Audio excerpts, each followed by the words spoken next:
Hey, it's AP Experiment. Welcome back to Rainbow Six Extraction.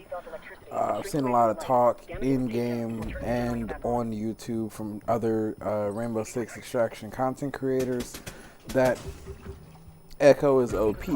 That he's basically a one man team, that he literally just does it all with the fact that his ability gives you recon stuff, so you don't have to worry about bringing in XR drone. Um, So then you can easily bring in either, bring in a revive kit or, a body armor or something else. Like he literally is just like a one man show, and with the way that his ability works. So the question, I guess, is among the community is he OP? Will he be nerfed? Stuff like that. I feel like he fits his job. I don't feel like he does too much. I don't feel like he's OP. I don't feel like he makes anything super easy. Because it's not like his like drone is over here just like shooting things to death, right? It's not like the little I forget what they're called from Call of Duty, but like the little Skyhawk drone or whatever that would literally just like fly around by itself killing things. So it's not, making the game much simpler, obviously, but obviously, yes, with someone who knows how to use Echo, yes, of course, there's going to be a bit of ease to it. So I don't really see how he's OP, in my personal opinion. Again, I haven't really had much playtime with him in the game, as the default is, with me trying to play the event out, just because I know that it's only going to be here for a good while, and I really am enjoying it. So I don't really have much playtime with him at the current moment.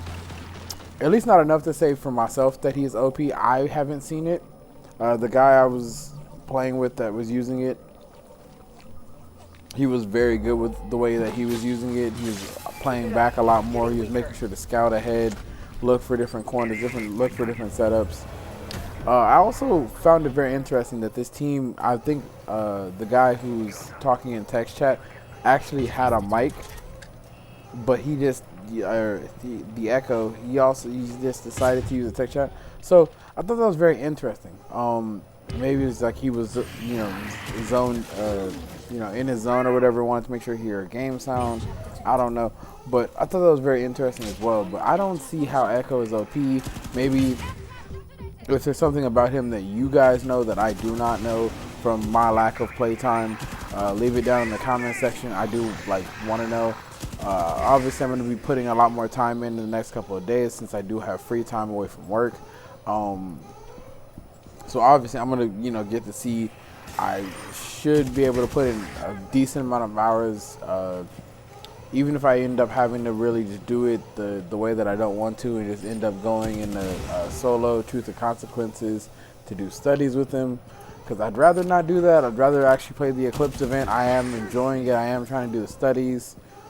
I am trying to, just basically enjoy this event, because content obviously has been coming in very slow, and I know that once these 17 or so days are up, it's going to be back to the same old, which again, the game is fun, but it's just the fact that they dropped one operator, even if it is Echo, and Echo's now like going into the conversation of being like the top dog among the operators.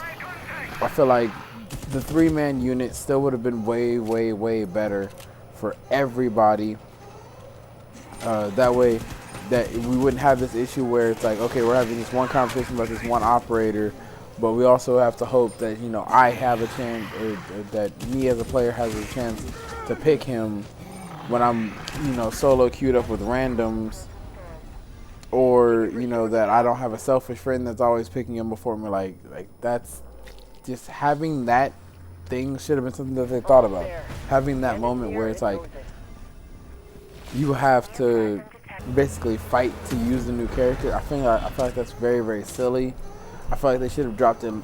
Even if they weren't gonna drop 3, dropping 2 would have at least gave a second option, so that there wouldn't be as much of a fight. 3 obviously is the perfect number since everything is a 3-man team. That way the new operators can be used every time basically, and y'all just switch off. Oh, I'll use Echo this time, I'll use Jackal that time, I'll use him. Because again, we had 3 leaks.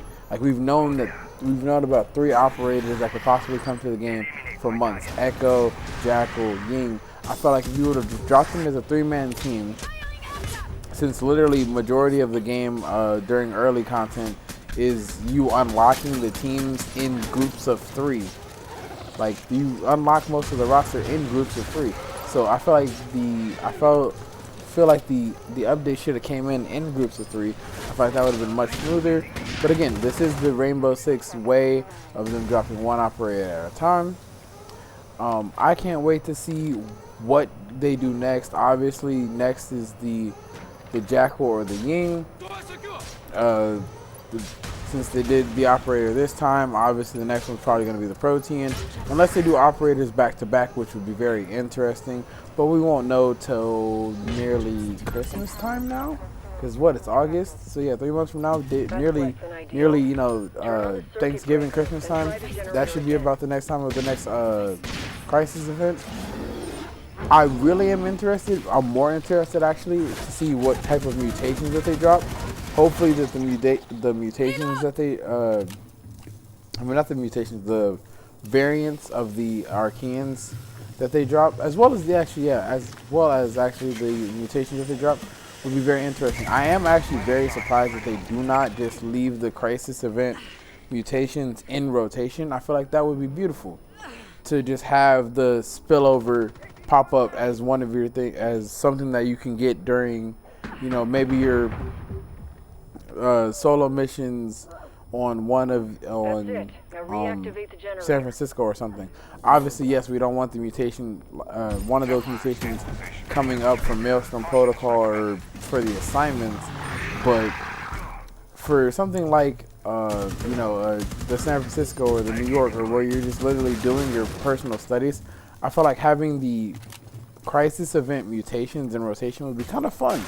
Like, if I'm going to go do the Truth or Consequences studies, which are the only studies that I need to really do as far as like normal content, normal in-game content, if I were to do Truth or Consequences and then all of a sudden I get a spillover mutation, like that would be crazy, because it would be like I came in here to do my studies and now I have this whole spillover thing aspect going where I have to do continuous mission. Like, that would be epic. I feel like that would be dope. But that's just one of my many ideas. Leave any ideas you have down in the comment section. Let's just make it a whole conversation. Is Echo OP? Do you feel like a 3-man, dropping the operators in 3-man teams would be better? What variants or mutations do you think would be very epic to see? Do you think that the Crisis event mutations should remain in the game after their given time is limited, as basically like filling the assignment slot?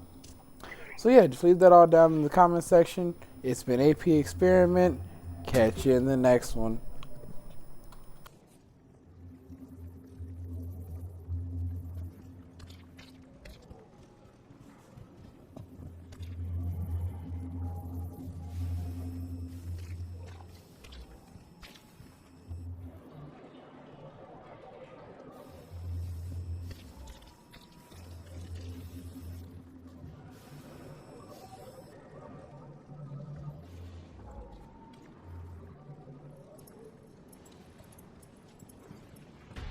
No more neoplasm, and the entire hot zone has power again.